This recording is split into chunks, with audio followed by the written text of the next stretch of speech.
Hello guys, কেমন আছো তোমরা সবাই? এটা আমার ফার্স্ট ভিডিও যেখানে আমি নিজের ভয়েসটা দিচ্ছি। সো চলো দেখো, এই শাড়িটা আমার একটা বান্ধবী দিয়ে গেছে। শাড়ির কালারটা খুবই মিষ্টি না? আর শাড়িটাও প্রচণ্ড সফট। সে বলে গেছে যে এই শাড়িটা দিয়ে একটা কুর্তি আর একটা পাটিয়ালা প্যান্ট তৈরি করে দিতে।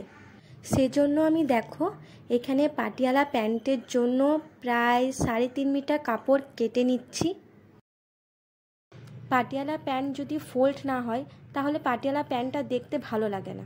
সেজন্য এখানে আমি 3 থেকে 3.5 মিটার কাপড় কেটে নিচ্ছি।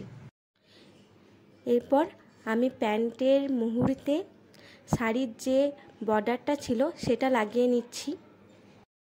এখানে কাটিং ভিডিওটা সেরকমভাবে দিতে পারছি না, কারণ কি ভিডিও ধরে দেবার মতো কেউ নেই। এবার ডুরিটা পরিয়ে তোমাদেরকে ফাইনাল লুকটা দেখাই।